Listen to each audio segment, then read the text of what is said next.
Hello students, कैसे हैं आप लोग। आई होप कि आप बहुत अच्छे होंगे। और आज हम पढ़ लेते हैं 12th क्लास केमिस्ट्री का एक मोस्ट इंपॉर्टेंट टॉपिक, राउल्ट का नियम। ये राउल्ट का नियम क्या होता है और राउल्ट के नियम की सीमाएं क्या क्या होती हैं, सब कुछ इस लेक्चर में कवर करने वाले हैं। 12th क्लास केमिस्ट्री का चैप्टर फर्स्ट है, विलियन का एक मोस्ट इंपॉर्टेंट टॉपिक है, तो छोड़ना बिल्कुल नहीं है। ये वो टॉपिक है जिससे अगले हम दो टॉपिक करने वाले हैं, एक ideal solution and non ideal solution. इसी राउल्ट के नियम से प्रूफ करेंगे, ठीक है। तो डरना मत, घबराना मत, क्योंकि मैं आपके साथ हूँ। चलिए कर दें फिर स्टार्ट। राउल्ट्स लॉ यानी कि राउल्ट का नियम, RAOULTS, राउल्ट्स लॉ। कितना शानदार नाम है, जितना शानदार नाम है उतना शानदार काम भी है इसका भैया। यह है राउल्ट का नियम, ठीक है। लो साहब, मैंने हिंदी में भी लिख दिया, क्या पता आपसे हिंदी में लिखना ना आए। अरे सर, ये तो इंग्लिश में लिखवा दिया है भैया। तो राउल्ट का नियम फ्रांसीसी वैज्ञानिक राउल्ट ने सन 1887 में दिया था। सन याद कर लो, सन याद करनी बड़ी ज़रूरी होती है, क्योंकि कुछ याद रहे ना रहे, ये थोड़ी बहुत याद रह जाती है, हम रहें या ना रहें, है भाई, लेकिन सन हमेशा रहेगी। ओके, तो राउल्ट का नियम फ्रांसीसी वैज्ञानिक राउल्ट ने सन 1887 में प्रतिपादित किया था। पहली लाइन, ठीक है। राउल्ट के नियम अति तनु बिलियनों पर लागू होता है। जो मैं बोल रहा हूँ ना, ध्यान से सुनना, मज़ा आ जाएगा लाइन पे। राउल्ट का नियम अति तनु बिलियनों पर लागू होता है। दूसरा पॉइंट ध्यान देना, राउल्ट का नियम अवाष्पशील पदार्थों के बिलियनों पर लागू होता है। राउल्ट का नियम वैद्युत अपघट्य के बिलियनों पर लागू नहीं होता है। राउल्ट के नियम में ताप स्थिर रहता। ये चार कंडीशन लेकर भैया राउल्ट ने एक बड़ा नियम प्रतिपादित कर दिया, जिसकी सहायता से हम आइडियल सॉल्यूशन और नॉन आइडियल सॉल्यूशन की आगे व्याख्या करेंगे। बस ये जो मैंने 4 पॉइंट बोले हैं ना, रिपीट कर करके इनको जबरदस्ती याद कर लो। पहला पॉइंट, सबसे पहले नंबर पे मुझे वाटर ले लेना है। वाटर का मतलब है भैया सबने पिया है, सबने देखा है, क्या कहते हैं, पानी। अरे यार, पानी तो बोलते हैं, लेकिन हम केमिस्ट्री की भाषा में बोलेंगे इसको जल। Water is a universal solvent, दिमाग में डाल लो लाइन, 100 रुपये की है। Water is a universal solvent. Water बाष्पशील पदार्थ है, यानी कि वाटर क्या है बेटा, एक बाष्पशील होता है, गर्म करोगे तो बाष्प में चेंज हो जाएगा। अब इसमें एक ऐसा विलय मिलाना है जो ससुरा आयनों में भी ना टूटे, बाष्प में भी चेंज ना हो। ऐसा कौन सा पदार्थ है जो आयनों में भी ना टूटे, बाष्प में भी चेंज ना हो? चीनी ले लो, सबसे बढ़िया। अरे दुकान नहीं है, मैं चीनी बेचूंगा नहीं, टेंशन मत लो। चीनी ले लो, यानी कि विलय पदार्थ के रूप में चीनी ले लो, जिसको आप बोलते हो वैद्युत अनपघट्य, ठीक है। मैं क्या बोल दूंगा, मैंने एक चम्मच चीनी, जय मैंने बोल दिया, इसको बोलते हैं चीनी मत लिखो, डायरेक्ट लिखो वैद्युत अनपघट्य। वैद्युत अनपघट्य, ये बहुत बड़ी लाइन है बेटा, बहुत बड़ी लाइन है ये ध्यान देना है, मैंने ध्यान देना। ये वैद्युत अनपघट्य चीनी ले ली मैंने, जो कि बाष्पशील नहीं है, क्या है, अवाष्पशील है। यानी कि ये जो वाटर है, वाटर मेरे पास क्या है बेटा, वाटर जो है मेरे पास वो बाष्पशील है, और मैंने इसके अंदर जो चीनी मिलाई है 1 चम्मच, वो क्या है, वैद्युत अनपघट्य अवाष्पशील है, ठीक है। चलिए साहब, अब राउल्ट का नियम कहाँ लागू हो गया? राउल्ट का नियम कहीं तो लागू हुआ होगा, थोड़ा सा मैं लिख दूं कि भाई इस नियम के अनुसार, क्योंकि इससे आराम समझ में आएगा आपके। इस नियम के अनुसार, ओके सर, इस नियम के अनुसार, ठीक है सर, वेरी गुड। इस नियम के अनुसार क्या पढ़ाने वाले हैं सर? अबे निश्चित ताप पर भैया, मैंने बोल दिया ताप नियत रहना चाहिए, निश्चित ताप पर। ओके सर, निश्चित ताप पर, ठीक है सर, निश्चित ताप पर विलयन के प्रत्येक वाष्पशील अवयव का आंशिक वाष्प दाब, वाष्प द्वारा सतह पर डाला गया दाब वाष्प दाब कहलाता है। अभी समझ जाओगे धीरे धीरे, घबराओ मत। फिलहाल तो इतना समझो कि वैद्युत अनपघट्य लिया है जो कि एक अवाष्पशील है, और हमने वाटर लिया है जो कि हमारा क्या, वाष्पशील है। अब विलयन में 2 ही अवयव होते हैं, विलय और विलायक, है ना।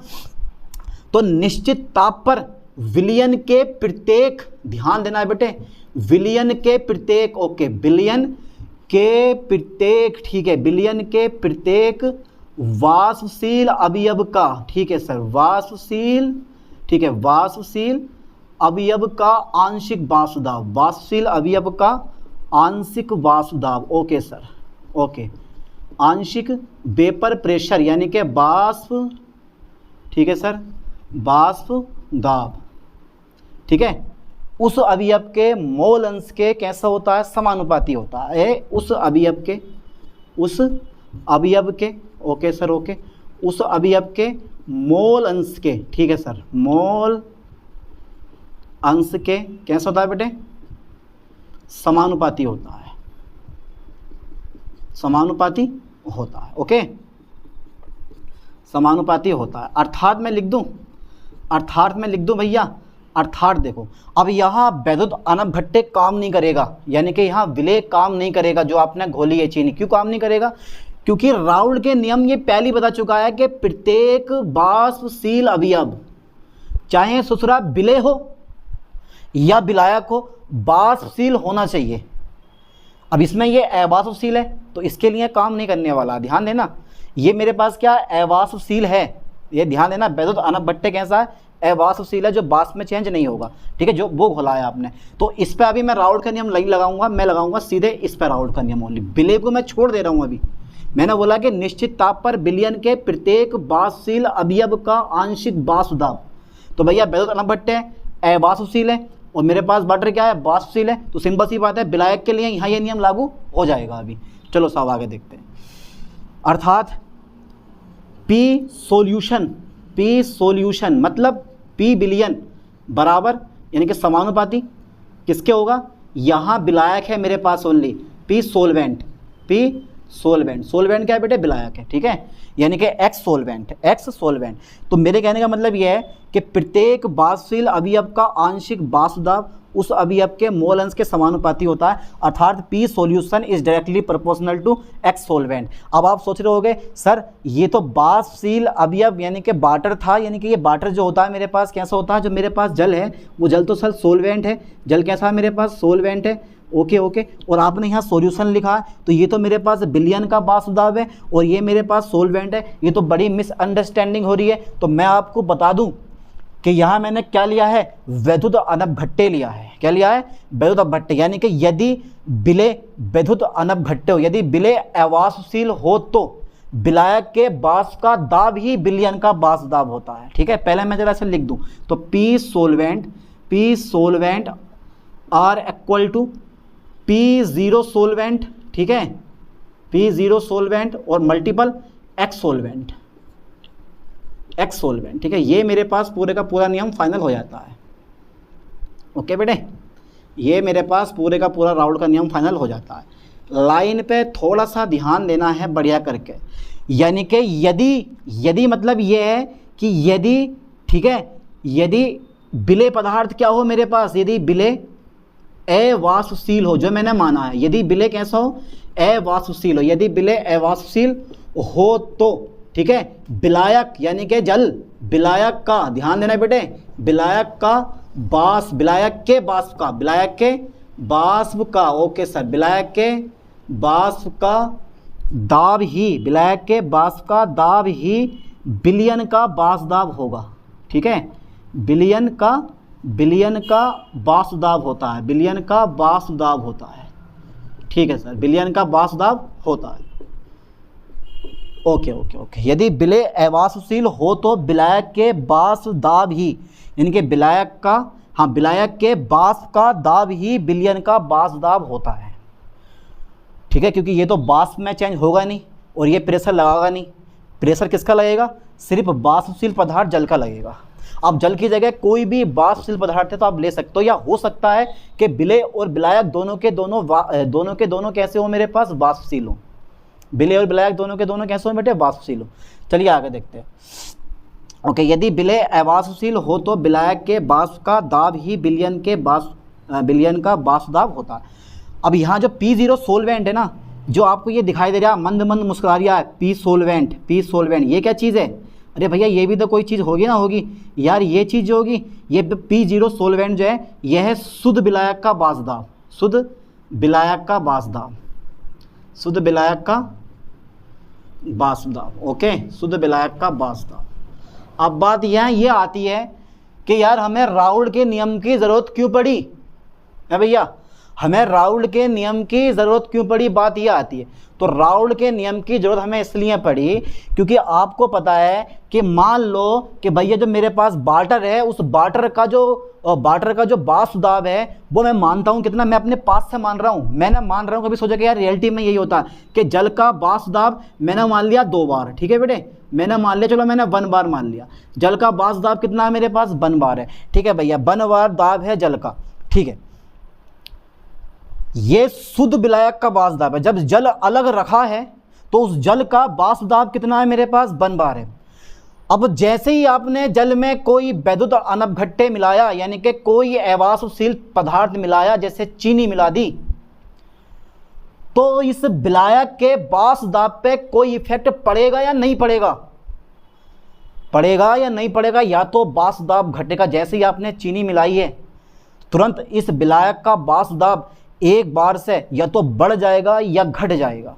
और वैसे नॉर्मली क्या होता है, घट जाता, जैसे हम वाष्प दाब का अवनमन कहते हैं, जिसको हम क्या बोलते हैं, वाष्प दाब का अवनमन कहते हैं। इसको याद कर लो ठीक से। जब कोई अवाष्पशील पदार्थ को किसी विलायक में मिलाया जाता है, घोला जाता है, तो विलायक का वाष्प दाब कम हो जाता है। ओके, समझ में आया कुछ? तो वो चीज़ बताने के लिए कितना कम हुआ है, उस चीज़ को बताने के लिए राउल्ट का नियम आता है। समझ गए? समझ में आया क्यों आता है राउल्ट का नियम? उस चीज़ को बताने के लिए कितना वाष्प दाब कम हुआ है, राउल्ट का नियम आता है। एक बार और रिपीट कर रहा हूँ, शुद्ध विलायक का वाष्प दाब कितना है मेरे दोस्त इस समय, 1 बार है, ठीक है। इसमें आपने चीनी मिला दी, क्या बन गया, विलयन बन गया।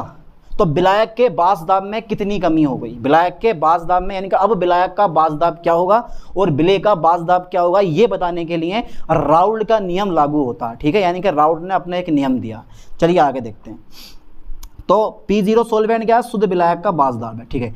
गणितीय रूप में तो थोड़ा सा इसको और बड़ा करके लिखूं क्योंकि मजा आने वाला है राउल्ट के नियम में। मैथमेटिकल फॉर्म इसकी देख लेते हैं गणितीय रूप में। मान लो मेरे पास एक बिलियन है, अरे भैया मेरे पास एक बिलियन है जो 2 वाष्पशील पदार्थ A और B से मिलकर बना है। ओके, मैं मान लेता हूं, माना, लाइन पे फोकस करना, माना 1 बिलियन, ठीक है, माना 1 बिलियन 2 अवयवों, ठीक है सर, 2 अवयवों किन किन से, A तथा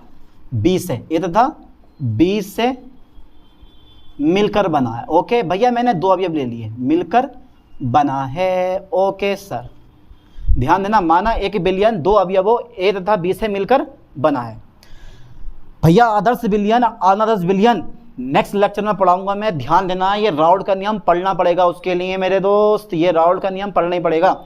अब माना 1 बिलियन 2 अवयवों A तथा B से मिलकर बना है। अब देखो जरा ध्यान देना बेटे, A का आंशिक वाष्प दाब, A का आंशिक वाष्प दाब, ओके सर, A का आंशिक वाष्प दाब, वेपर प्रेशर, वाष्प दाब, बहुत बढ़िया सर। A का आंशिक वाष्प दाब ये होगा बेटे मेरे पास कितना, PA।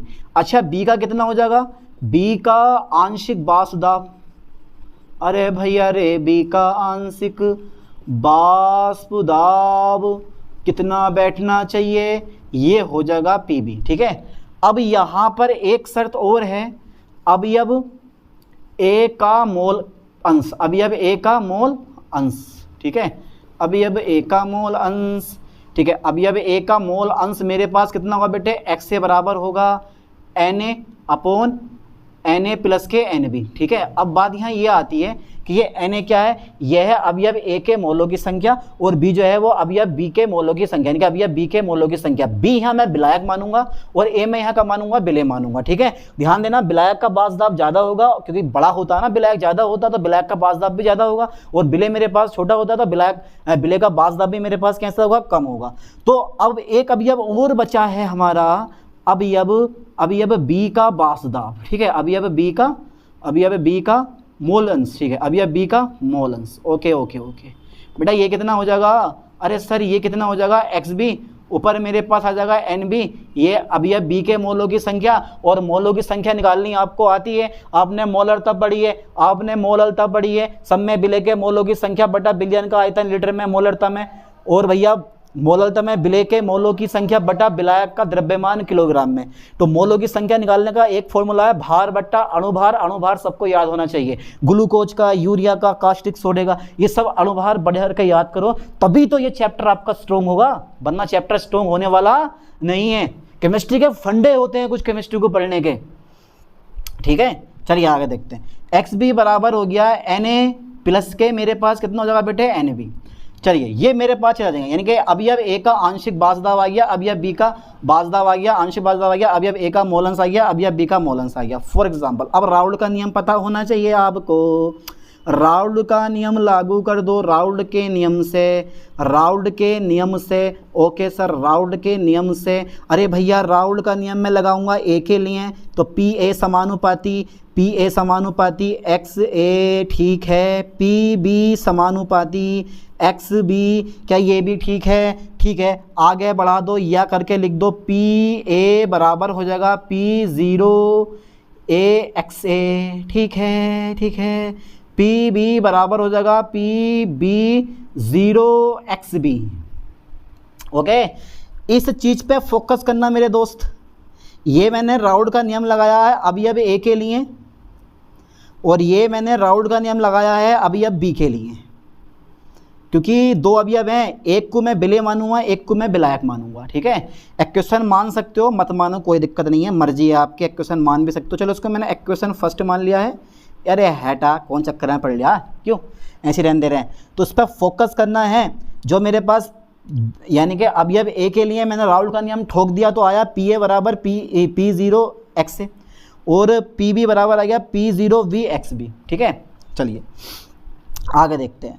अब ये बताओ यहाँ पर बिलियन का कुल बासदाब कितना हो जाएगा? इसका स्क्रीनशॉट ले लो आप जरा, इसका स्क्रीनशॉट ले लो, ले लिया होगा, ठीक है। हटा दें इसको, हटा दे रहे हैं, हटा दे रहे हैं, हटा दे रहे हैं भैया, इस चीज़ को हटा दे रहे हैं, इस चीज़ को ज़्यादा ज़रूरत नहीं है हमें। आप भैया एग्जाम बोल लेते रहना स्क्रीनशॉट्स का, ठीक है। चलिए आगे बढ़ाते हैं, देखो ज़रा ध्यान से बेटे। Okay okay okay okay okay, तो बिलियन का कुल बासदाब, बिलियन का किसका बेटे? बिलियन का कुल बाष्पदाब, ओके, कुल बाष्पदाब, बिलियन का कुल बाष्पदाब पी हो तो पी बराबर पी ए प्लस के पी बी। और मेरे दोस्त मैं आपको एक बात और बता दूं, यहाँ पे डाल्टन के आंशिक दाब का नियम फॉलो करना पड़ता है। राउल्ट ने भी डाल्टन के आंशिक बाष्पदाब के नियम का फॉलो करके ये नियम दिया था। अब साले ऐसी लौट फिर के सब वही घुमा फिरा के, बस कहने की कहानी अलग अलग हो गई है। पी ए मेरे पास कितना? P A zero X A, okay okay, P B zero X B, okay okay okay okay. Equation number first बना लो इसको, ज़्यादा दिक्कत वाली बात नहीं है, इक्वेशन नंबर फर्स्ट बनाओ यहाँ पर। अब तुम जानते हो तो ये बिलियन का कुल बासदाब आ गया। आदर्श बिलियन में बहुत बड़ी कहानी इसकी होने वाली है, और अनादर्श बिलियन में बहुत बड़ी कहानी इस चीज़ की होने वाली है। अब मैं बता दूं, तुम्हें पता होना चाहिए कि विलेय का मोलंस प्लस विलायक का मोलंस बराबर कितना होता है बेटे? मेरे पास 1 होता। इस लाइन पर आप फोकस कर लो ठीक से, ओके। वी नो डैट, हम जानते हैं कि, अरे सर हमें कुछ ना पता, हम कुछ ना जानते हैं भाई, हम जानते हैं कि, हम जानते हैं कि, ओके ओके ओके ओके। जो मेरे पास विलेय का मोलंस होता है, यानी कि अवयव ए का मोलंस प्लस अवयव बी का मोलंस बराबर कितना होता है? 1 होता है। अगर मैं यहाँ से एक्स ए का मान निकालूँ मेरे दोस्त, तो 1 माइनस के एक्स बी हो जाएगा। और समीकरण 1 में एक्स ए का मान रखने पर, समीकरण 1 में एक्स ए का मान क्या करने पर बेटे? एक्स ए का मान रखने पर, मान रखने पर। ओके सर, आज रख देंगे, छोड़ेंगे नहीं बिल्कुल भी, ठीक है भाई। तो पी ए ज़ीरो ऐसी रहने वाला है मेरे पास। जैसे ही मैं एक्स ए का मान रखूँगा तो 1 माइनस एक्स बी कुछ इस तरह से देखने मिलेगा, ऐसे P B zero X B. आखिर मैं करना क्या चाह रहा हूँ? आखिर मैं ग्राफ बनाना चाह रहा हूँ कि राउल्ड के नियम की ग्राफ बनती कैसे है? क्या एक स्ट्रेट लाइन आती है? अगर इक्वेशन स्ट्रेट लाइन की आ गई, y बराबर M X plus B, y बराबर एम एक्स प्लस सी, क्या होती है? स्ट्रेट लाइन की है, यानी कि सरल रेखा का समीकरण होता। आ गया तो रेखाएं सब बनेंगी सरल रेखा वाली, सिंपल रेखाएं, ओके। अच्छा, पी ए ज़ीरो से अंदर मल्टीप्लाई कर दो, घबराओ मत, तुम तो घबराने लगे अभी से, क्या बात। तो पी ए ज़ीरो गुणा 1 से करो, पी ए ज़ीरो गुणा एक्स बी से करो, minus P A zero X B आ जाएगा मेरे पास, plus P B zero X B, ये ऐसे लिखा रहेगा। अच्छा ऐसे रहेगा, ओके। तो पी बराबर, ध्यान देना लाइन पे, मैं क्या करने वाला हूँ कि ये प्लस वाला पहले लिखूंगा, माइनस वाला मैं बाद में लिखूंगा। क्या आप खुश हैं ए भैया? क्या आप इस चीज़ से खुश होने वाले हैं? अरे पता नहीं भाई, देखो पी ए ज़ीरो प्लस मैंने यहाँ से कॉमन लिया है पी बी ज़ीरो, यानी कि नहीं मिलेगा, एक्स बी कॉमन मिलेगा। एक्स बी मैंने कॉमन लिया है, तो जब मैंने एक्स बी कॉमन लिया तो प्लस वाला पहले लिख लूँगा, ठीक है। और ये जो माइनस वाला बचा मेरे पास, इसको मैं बाद में लिख लूँगा, पी ए ज़ीरो। कोई दिक्कत नहीं है। कभी सोचो कि आगे पीछे करने पर चिन्ह बदल जाते हैं, आगे पीछे करने पर चिन्ह बदल जाते हैं, लेकिन बराबर के इधर से उधर, उधर से इधर लाने पर चिन्ह हमारा बदल जाता है, वरना हमारे चिन्ह बदलने वाले नहीं होने वाले किसी भी कीमत पे। तो प्लस वाला मैंने पहले लिखा है, माइनस वाला मैंने बाद में लिख लिया, बाकी ये हमारे ऐसे रह गया। अच्छा इसको और तोड़ मरोड़ लो, इसको और तोड़ मरोड़ लो, तो तोड़ मरोड़ के हमारा बनता है कुछ इस तरह से, P B zero minus P A zero, और ये आ जाएगा बेटे मेरे पास कितना, एक्स बी प्लस के पी ए ज़ीरो। अब चाहो तो यहाँ पे देख लेना, लिख लेना ध्यान से कि ये क्या है मेरे पास, शुद्ध अवयव, यानी कि ए का शुद्ध अवस्था में बासदाब है, और पी बी क्या है, बी का शुद्ध अवस्था में बासदाब है, या शुद्ध अवयव बी का बासदाब, और यह है शुद्ध अवयव ए का बासदाब। चारों ना, तो आप यहीं पर लिख सकते हो, मर्जी है आपकी। अगर चाह रहे हो कि पी ए क्या है, आप लिख सकते हो पी ए, अरे चलो लिख लो यार, अपने पास से लिख लियो, लिख सको तो ना छोड़ दियो। पी ए ज़ीरो क्या है, यानी कि शुद्ध अवयव ए का बासदाब, और ये पी बी ज़ीरो क्या है, शुद्ध अवयव बी का बासदाब, जब आपने इनको बिलियन में नहीं मिलाया है, ठीक है, उस समय की कंडीशन है। चलिए आगे देखते हैं। तो ये समीकरण किस फॉर्म की आ गई, यह समीकरण, ओके सर, यह समीकरण y बराबर एम एक्स प्लस सी के रूप का है, के रूप का है, ओके। यानी कि यह समीकरण y बराबर एम एक्स प्लस सी के रूप का है, ठीक है, जो एक सरल रेखा को, जो एक सरल रेखा को दर्शाता है, ठीक है बेटे, दर्शाता है। इसका मतलब है कोई भी लाइन टेढ़ी भेड़ी नहीं आएगी, सब लाइनें हमारी कैसी आएंगी, बिल्कुल सीधी आएंगी। तो ये क्या है, ये समीकरण y बराबर एम एक्स प्लस सी के रूप का है, जो सरल रेखा को दर्शाता है। अब एक बार ग्राफ देख लेते हैं, आंशिक बासदाब बिलियन के कुल बासदाब और मोल अंश के बीच, यानी कि अवयवों के मोल अंश के बीच ग्राफ, ठीक है। इरेज कर दूं, स्क्रीनशॉट लेते जाना मेरे दोस्त, इसका ज़्यादा बड़ी चीज़ ना है यार, घबराओ मत, सिंपल सा पॉइंट है बिल्कुल। तुम तो डर रहे हो इस चीज़ से, है भाई, डर लग रहा, जो डर गया वो अपने घर गया, ओके, डरना नहीं है बिल्कुल भी केमिस्ट्री से। चलिए आगे देखते हैं। तो ग्राफ थोड़ा सा हमारा ये आगा, यानी कि मैं लिख दे रहा हूँ कुल बासदाब, कुल आंशिक बासदाब, ठीक है सर, कुल आंशिक, आंशिक मत लिख दिया बेटे, कुल आंशिक बासदाब तथा अवयवों के मोल अंश, ठीक है, अवयवों के मोल अंश, अवयवों के मोल अंश के बीच, अवयवों के मोल अंश के बीच, ठीक है, ग्राफ निम्न प्रकार आता है, ग्राफ निम्न प्रकार होता है, ओके, ग्राफ निम्न प्रकार होता है, ठीक है। कैसे होता है वो भी हम चेक कर लेते हैं। देखो बेटे, इस पे लाइन पे फोकस करना है ठीक से। एक पॉइंट देखो, दो अवयव हैं, एक विलेय ए है और एक विलायक मेरे पास कौन सा है, बी है। अब मैं क्या करूँगा, सबसे पहले मैंने क्या काम करा, यहाँ पर x से बराबर लिखा 1। 1 का मतलब ये हुआ कि फॉर एग्जांपल मेरे पास एक गिलास है, इस गिलास में मैंने सिर्फ अभी क्या लिया है, नमक लिया है, ठीक है। नमक क्या है मेरे पास, विलेय होगा, नमक नहीं, मैंने चीनी ले ली और चीनी को मैंने घोला नहीं है, ठीक है। मैंने इस यानी कि गिलास में मैंने चीनी ले ली, चीनी क्या है मेरे पास, विलेय है, और विलेय को मैंने कितना मान लिया, ए मान लिया, ठीक है। अभी चीनी है, यानी कि विलायक मेरे पास कितना है, 0 है, सिर्फ चीनी है, विलायक कितना है मेरे पास, 0 है। अब मैं धीरे धीरे, विलायक मतलब पानी, मैंने यहाँ पे चीनी, चलो मैं मानता हूँ तुम्हें समझाने के लिए, चीनी को ए माना और जल को मैंने बी माना, ठीक है। जल को मैंने कितना मान लिया, बी मान लिया, चीनी को ए माना, जल को मैंने बी मान लिया है। अब मेरे पास गिलास में सिर्फ चीनी है, तो चीनी का मतलब ये है कि x के बराबर कितना हो गया, 1, और विलायक हमारे पास है नहीं। अब धीरे धीरे मैं क्या करता हूँ, इसमें जल मिलाना स्टार्ट करता हूँ, यानी कि अब या बी मिलाना स्टार्ट करता हूँ। ये साहब धीरे धीरे मैंने मिलाना शुरू कर दिया। तो हम देखेंगे कि इसमें जो आपके पास विलेय होगा वो धीरे धीरे कम होता जाएगा, कम नहीं होगा, मतलब धीरे धीरे जो सांद्रता है विलय की वो कम होगी और पानी की सांद्रता लगातार बढ़ती जाएगी, और इस पॉइंट पे आके जो x है वो मेरे पास 0 हो जाएगा, और इस पॉइंट पर आकर जो x भी है मेरे पास पूरा 1 हो जाएगा। ऐसा लगेगा कि जैसे जब तुम इसको पी के देखोगे या चख के देखोगे तो ऐसा लगेगा जैसे में चीनी है ही नहीं, मतलब विलय हमारा कैसा हो गया, नगण्य हो गया। तो यहाँ जो ग्राफ मेरे पास बना वो ग्राफ किसका बना, मोल अंश का हमारे पास ग्राफ बन गया, ठीक है। और जो ये मेरे पास जब मैं ग्राफ खींच रहा हूँ वो खींचूंगा आंशिक दाब के बीच में, ठीक है भैया, आंशिक दाब के बीच में। Okay okay okay okay. तो यहाँ पर मैं आगे बढ़ाता हूँ घर को। अब देखो, तो यहाँ विलायक 100% है, विलय 0 है, यहाँ विलय 1 है और विलायक हमारे पास 0 है। चलिए, तो एक चीज़ और है, मैं यहाँ पे शुद्ध अवयव A का बासदाब लिख लेता हूँ और यहाँ शुद्ध अवयव B का बासदाब लिख लेता हूँ, ठीक है।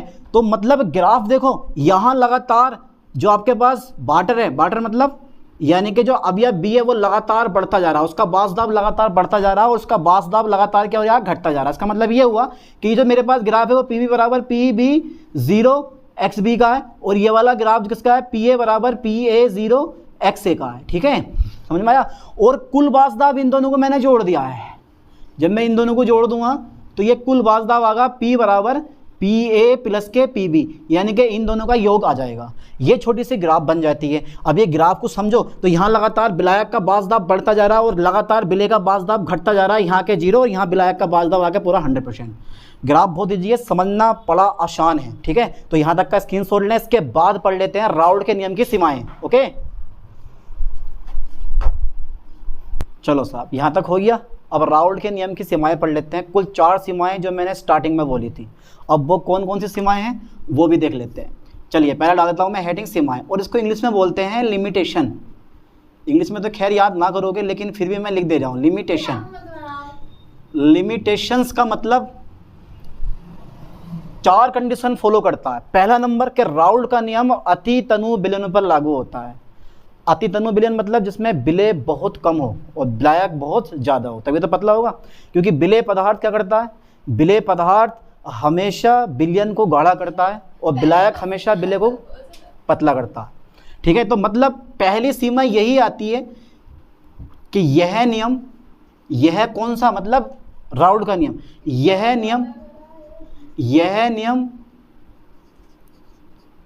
यह नियम अति तनु विलयनों पर लागू होता है। अति तनु विलयनों पर लागू होता है, ठीक है, अति तनु विलयनों पर लागू होता है, ठीक है। ओके, छोटी सी सीमा है बिल्कुल। और एक बात और बता दूं, सांद्र विलयनों पर राउल्ट का नियम लागू नहीं होता है। चलो ये भी लिख लो, यह नियम अति तनु विलयनों पर लागू होता है, परंतु सांद्र विलयनों से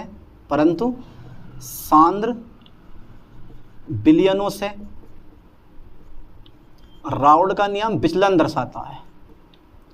राउल्ट का नियम विचलन दर्शाता है। ओके ओके ओके, विचलन दर्शाता है, ठीक है। अच्छा, पहला पॉइंट। दूसरा पॉइंट, तो मैंने जो विलय मिलाया था उसमें वो कौन सा मिलाया था, अवाष्पशील पदार्थ। तो राउल्ट का नियम अवाष्पशील पदार्थों के विलयनों पर लागू होता है। इसको भी याद कर लो कि राउल्ट का नियम, किसका नियम, राउल्ट का नियम, ठीक है, राउल्ट का नियम अवाष्पशील पदार्थों के, अवाष्पशील, ठीक है, अवाष्पशील पदार्थों के विलयनों पर लागू होता है। पदार्थों के विलयनों पर लागू होता है,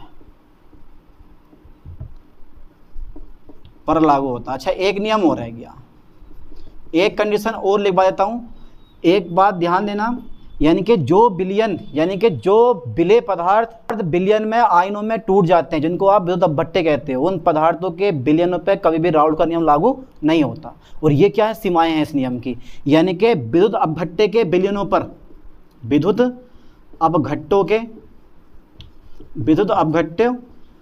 विलयनों पर राउल्ट का नियम लागू नहीं होता। विद्युत अपभट्टों के विलयनों पर राउल्ट का नियम लागू नहीं होता है, ठीक है। अच्छा, 3 कंडीशन हो गई।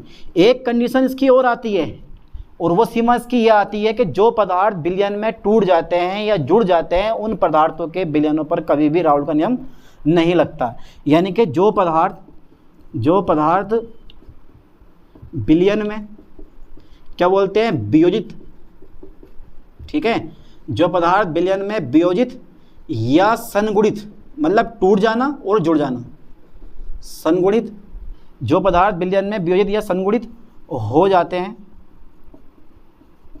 उन पदार्थों के बिलियनों पर राउल्ट का नियम लागू नहीं होता है। राउल्ट का नियम लागू नहीं होता। ये कुछ नियम है और एक कंडीशन हो रहेगा ये भैया, राउल्ट के नियम में ताप स्थिर रहता है। तो यहाँ तक राउल्ट का नियम मैंने क्लियर करवा दिया। एक चीज़ और है, राउल्ट का नियम दो टाइप का होता है। एक तो होता है द्रव बिलियनों के लिए राउल्ट का नियम जो मैंने करवाया, और एक राउल्ट का नियम होता है राउल्ट के बास दाब के अवनमन संबंधी नियम। वो छोटा सा नियम होता है, ठीक है। जो सभी नियम पूछा आप लिखाना, वो नियम भी सही रहेगा और ये वाला नियम भी सही रहेगा, क्योंकि इस नियम से आगे आदर्श विलयन और अनादर्श विलयन दोनों के बारे में डिस्कस करने वाले हैं। इसलिए ये नियम पढ़ाना बहुत ज़रूरी था। अगर ये समझ गए तो आने वाले 2 टॉपिक जो है बड़ी आसानी से समझ जाओगे। चलिए साहब, मिलते हैं नेक्स्ट वीडियो में, नेक्स्ट लेक्चर में। थैंक्स।